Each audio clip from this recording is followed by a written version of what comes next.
पप्पू यादव एक वर्कर है सबसे अंतिम। आपको क्या प्रॉब्लम, हमसे क्यों तकलीफ होता है प्रेस वाले हम लोगों को?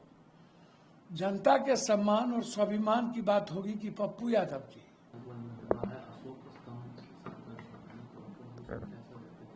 अच्छा, एक बात समझ में नहीं आती है, भारतीय संविधान के साथ जो खिलवाड़ करे, अशोक स्तंभ तो एक चिन्ह है, प्रतिबिंब है हमारा, कोई भी खिलवाड़ करने की इजाजत नहीं दी जा सकती। लेकिन जो लगातार संविधान के साथ खिलवाड़ करे, संविधान खत्म करने की बात करता हो मुंह से, मैं खत्म कर दूं, उसे अशोक स्तंभ की चिंता, जो बाबा साहब अम्बेडकर की मूर्ति को जो बजरंग दल से लेके सभी इसके संगठन लगातार हमला करता हो, तोड़ता हो, जो लोकसभा के भीतर से बाबा साहब अम्बेडकर की और गांधी की मूर्ति हटा देता हो, और जिस जम्मू कश्मीर की सरकार में इन्हीं का सहयोग हो, इंटरनल एक्सटर्नल दोनों, क्या बात करेंगे ये आप हमको बताइए ना। चुनाव के समय ही ये बात करते हैं, बिहारी पर हमला महाराष्ट्र में यही करते हैं, असम में हमला यही करते हैं, गुजरात में हमला यही करते हैं। इन्हें मणिपुर की बेटियों की चिंता नहीं, बेंगलोर के प्रज्वला की बेटियों की चिंता नहीं, इन्हें गुजरात के हालात की चिंता नहीं, ये चिंता करते हैं। तो पहले आप अपनी बात करिए ना। सो बाजे तो बाजे, चलनियों बाजे है, शीशे के घर में रह के पत्थर फेंकते रहते हैं। आपको किसी अशोक स्तंभ से क्या मतलब? जिस किसी ने घटना की हो उस पर कार्रवाई हो और उसकी जांच हो। जीएसटी रिफॉर्म्स पर क्या कहेंगे डॉक्टर? अच्छा, जीएसटी रिफॉर्म्स पर हमारे नेता तो शुरू से, और हम लोग सदन में जब ये जीएसटी लाया गया था, अदानी अंबानी और बड़े उद्योगपति पूंजीपतियों को सामने रख करके लाया गया था कि कैसे उसकी टैक्सेस की चोरी होगी, कैसे बेनिफिशरीज हम करेंगे। हम सारे बड़े उद्योगपति को बेनिफिशरीज के लिए ये जीएसटी लाया गया। बीजेपी कोई भी काम बिना उद्योगपति जो सरकार चलाती है पूंजीपतियों की करती ही नहीं है। मिडिल क्लास के व्यापारियों पर सबसे ज्यादा हमला, जब पूरी कमर टूट गई, मिडिल क्लास अब समाप्त हो गए उस जीएसटी से, किसानों पर हालात अच्छे नहीं हुए। और लगातार यही बात हमारे नेता राहुल गांधी जी कहते रहे हैं। तो जरा हमको आप बताइए ना कि आज इतने दिनों के बाद इनको ये गहरी निद्रा क्यों टूटी, क्या कारण है? जब हमारे देश की कमर टूट गई और हमारे नेता जीएसटी के जब लागू किया गया था तब से हमारे नेता ओपिनियन देते रहे और कभी भी नहीं बात मानी गई, तो आज आपने वही बात मानी, पूरे देश की इकोनॉमी को बर्बाद करके माना।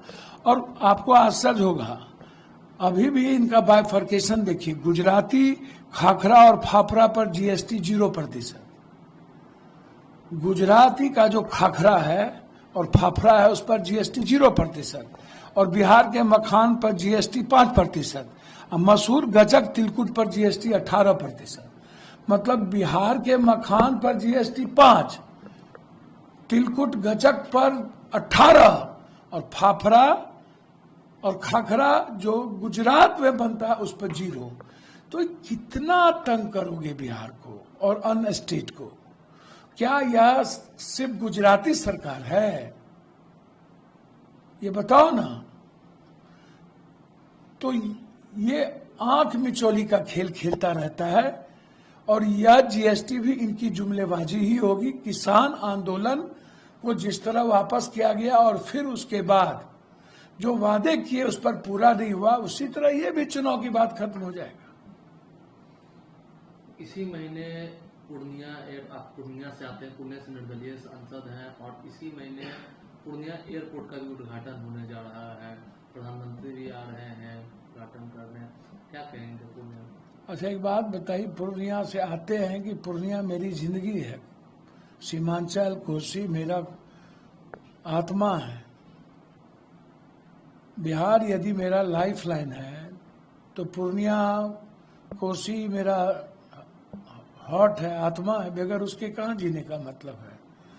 और ये तो हमने वहाँ की जनता की आवाज़ थी और मेरा संकल्प था कि लेंगे ही लेंगे।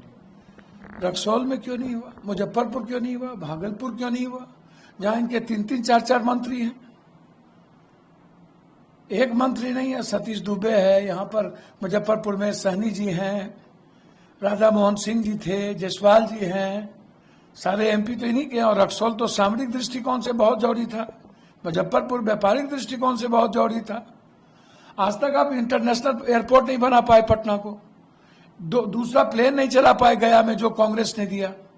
तो पूर्णिया तो वहां की जनता और पप्पू यादव लड़ के लाया, संघर्ष करके लाया, वो मेरा अधिकार था।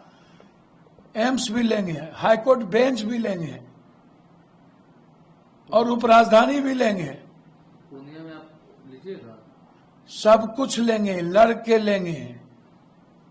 हम अपने अधिकार के लिए कुछ भी करेंगे। मामला में तो बन ही रहा है। भाई तो पूर्णिया सीमांचल जो सहरसा का इलाका है वो नेपाल और बंगाल पर जुड़ा हुआ बॉर्डर है। और सबसे ज्यादा पटना के बाद यदि कहीं भी सिरिंज और रेंज का जगह है तो वो पूर्णिया है। तो एम्स तो सीमांचल में और जगह 5-5, 6-6 एम्स दिए हुए हैं, यहाँ तो कम से कम 3-4 एम्स देंगे ना। डेवलपमेंट तो हो ही रहा है ना पूर्णिया में। डेवलपमेंट कौन चीज का डेवलपमेंट? कई तो 6 लेन बना अभी तक भी यहाँ। क्या हुआ मखाना का? मखान सबसे ज्यादा पूर्णिया में है। अब बाप कर रहे हैं जहां पर मखान नहीं है दरभंगा ले जाने के लिए। अब मक्का का क्या किए? सारी फैक्ट्रियां बंद कर दी, जूट से लेके सिल्क से लेके सब। कौन सा डेवलपमेंट? वो तो गडकरी जी ने कहा था कि पप्पू यादव के कारण मैंने ये सारे लेन दे रहा हूं, 4 लेन दे रहा हूं। वो तो हम भीख मांग के लिए थे गडकरी जी से, मिन्नत करके, सदन में उठा करके। तो पूर्णिया एयरपोर्ट भी मैं बधाई दूंगा नीतीश कुमार जी को, नायडू जी को, अश्वनी जी को, प्राइम मिनिस्टर, सबके सहयोग की जरूरत है पूर्णिया के डेवलपमेंट की। मैं किसी की आलोचना नहीं करूंगा। मैं कल लगभग सभी ब्लॉकों को एम्बुलेंस अपने निजी कोषाध्यक्ष से दे रहा हूं। 40-40, 45 लाख का एक एम्बुलेंस। मैं किसी सरकार और एमपी फंड से तो देता नहीं हूं। इसके पहले मधेपुरा में हम लड़कियों के लिए बस, एम्बुलेंस सब जगह दिए थे। फिर आज हाईटेक एम्बुलेंस दे रहा हूं। तो एम्स तो जरूरत है, चाहे आप पूर्णिया दें, सहरसा दें, जहां एम्स तो जरूरत है और वो लेंगे। मकान बोर्ड की जरूरत है पूर्णिया को। हमें 10-10 फैक्ट्रियों की जरूरत है, हम लेंगे। आज से हाई डैम की बात हो रही है। पूरा मिथिला कोसी सीमांचल हाई डैम के चलते बर्बाद हो जाता है। 73% बाढ़ में। हम उस पर बातचीत नहीं करते हैं। ये लोग जब जाएंगे नफरत फैलाएंगे, क्या होगा उससे? इसलिए पूर्णिया एयरपोर्ट यह ऐतिहासिक पल है। पूर्णिया और सीमांचल कोसी की जनता का जो लंबा सपना था वह जीत है उसकी। इंडिया अलायंस की कल मीटिंग हुई थी तेजस्वी यादव के नेतृत्व में। कैसे देखते हैं इंडिया अलायंस को? पप्पू यादव को कहाँ देखते हैं इंडिया अलायंस में? पप्पू यादव एक वर्कर है सबसे अंतिम। आपको क्या प्रॉब्लम? हमसे क्यों तकलीफ होता है प्रेस वाले लोगों को? जनता के सम्मान और स्वाभिमान की बात होगी कि पप्पू यादव की। और अलायंस तो हमारे नेता राहुल गांधी जी ने यात्रा करके एक बेस्ट कोऑर्डिनेशन सारी चीजें तो कर ही दी है। और आज एक मैसेज है, परसेप्शन है हमारे नेता और कांग्रेस का। और हम लोगों को राहुल गांधी जी के परसेप्शन, उनके सोच के साथ कोऑर्डिनेशन को बेहतर करके एनडीए गठबंधन को समाप्त करना है। यही तो है। तो कौन होगा इंडिया अलायंस का सीएम के? भैया अभी तो हमें एनडीए को हराना है ना। तो कोई फेस होगा तभी तो बनाएंगे नहीं, ना। फेस तो हमारा परसेप्शन, हमारा जो रिलीवेंट है, जो राहुल गांधी जी का मुद्दा है, आइडियोलॉजी है, उस पर हम लोग को चलना है। जनता हमें विधायक बनाएगी तो विधानसभा विधायक दल का नेता चुन लेंगे। अभी हम लोगों के सामने लक्ष्य है एक बेहतर कोऑर्डिनेशन जो चल रहा है, और बेहतर तरीके से कोऑर्डिनेशन के साथ हमारे अध्यक्ष राजेश राम जी ने तो इस बात का जिक्र भी किया, बेहतर कोऑर्डिनेशन के साथ हम लोग बढ़ रहे हैं, कोई दिक्कत नहीं आएगी। तेजस्वी यादव होंगे इंडिया अलायंस? हमको तो समझ में नहीं आता, इंडिया गठबंधन की बात करेंगे ना। चेयरमैन है ना? हाँ तो अच्छी बात है, कोऑर्डिनेशन कमेटी के चेयरमैन हैं वो, उसमें कहाँ दिक्कत है। और हम लोग बिल्कुल मिल करके बेहतर तरीके से चुनाव लड़ेंगे। विधानसभा जब जीतेंगे तो विधायक दल का नेता विधायक चुन लेगा। पप्पू यादव इंडिया अलायंस में है? मतलब हम कांग्रेस में है, दिक्कत है आपको? मान न मान मैं तेरा मेहमान, हम जबरदस्ती हैं, कोई प्रॉब्लम आपको? राहुल गांधी प्रियंका गांधी जी का रेस्पेक्ट है ना हमारे साथ। आप बोलते हैं कांग्रेस में है, आपको मंच पर चलने का वोटर अधिकार यात्रा दोनों। अच्छा, आप ही सब जान लीजिएगा, आप ही लोग तय कीजिएगा। पप्पू यादव 96 मिलियन व्यूवर्स है और मोदी जी का 94, और लोगों का बहुत नीचे है। तो पप्पू यादव की पॉपुलैरिटी है जी, पप्पू यादव से प्यार करते हैं लोग, कोई पॉपुलैरिटी नहीं है। हम पैसे नहीं लगाते इन लोगों की तरह, हम ऑर्गेनिक प्यार करता है लोग हमसे, समझे? हम किसी के भूखे नहीं हैं। 7 बार में 6 बार इंडिपेंडेंट है, वर्ल्ड के हिस्ट्री में पहली घटना है ये। और ना हम किसी की कृपा पर हैं, सिर्फ गरीब और माइनॉरिटीज, सिर्फ गरीब, सभी जात का गरीब। हमें किसी की जरूरत नहीं है, एक रेस्पेक्ट की जरूरत है जो राहुल जी और प्रियंका गांधी से मिलता है। वो दिक्कत आपको नहीं ना। यदि एनआई को परेशानी है तो हमको सीएम बना दीजिए, कहिए पप्पू यादव को सीएम बना दे, हम तो चाहते हैं हमको सीएम बना दीजिए। तो उसके लिए आप राहुल गांधी इंडिया अलायंस से? नहीं तो प्रॉब्लम तो पत्रकार लोगों को ना है, तो हमको सीएम बना दीजिए। सब पत्रकार मिलकर कहिए पप्पू यादव सीएम है, हमसे कहा है तकलीफ, हम तो कोई तकलीफ हमको नहीं होती है।